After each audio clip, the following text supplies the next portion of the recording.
Ümumdünya Səhiyyə Təşkilatının statistikasına görə elektron siqaretlərin istifadəsi xüsusilə yetkinlik yaşına çatmamış uşaqları əhatə edir. Mütəxəssislər həyəcan təbili çalır. Ən ağır xəstəliklərin kökündə elektron siqaretdən istifadə dayanır. Məhz buna görə də dünyanın bir çox ölkələrində elektron siqaretdən istifadə qadağan edilib. Artıq Azərbaycanda da elektron siqaretin istifadəsi və satışını qadağan edən qanun layihəsi hazırlanır. Bəs qanun qüvvəyə mindikdən sonra elektron siqaretdən istifadə edənləri hansı cəza gözləyir?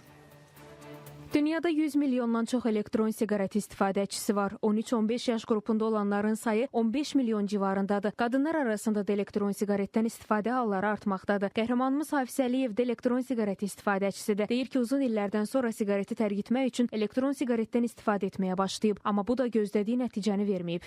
Əksinə daha da çox pis tərəflərini gördüm. Səhərlər yuxudan duranda öskürürdüm. Axşamlar yatmamışdan öncə ağrılar baş verirdi.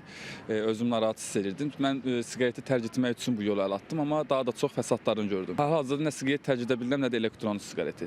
Ümumdünya Səhiyyə Təşkilatının məlumatına görə bir sıra inkişaf etmiş ölkələrdə belə elektron siqaretlərin istifadəsi xüsusilə yetkinlik yaşına çatmamış uşaqları əhatə edir. Satıcılar da deyir ki, elektron siqaretə tələbat xüsusilə yeniyetmələr və gənclər arasında yüksəkdir. Gənclər, oğlanlar, yəni xanım müştərilər də var. Çoxsu da gələn deyir ki, siqareti tərk etmək istəyirik. Ondan ötürü gəlirlər. Həm də bundan siqaretdən qoxu gəlir, bunlardan meyvə qoxusu gəlir də, yəni tütün qoxusu gəlmir. Milli Məclisin Səhiyyə Komitəsinin sədr müavini Rəşad Mahmudov elektron siqaretin ölkəmizdə qadağası məsələsinə aydınlıq gətirdi. Bugün müzakirələrin aparılmasının məqsədi də odur ki, Milli Məclisdə əgər bu qanun qəbul olunacaq olursa, bir məna olaraq bəlli qrup xüsusən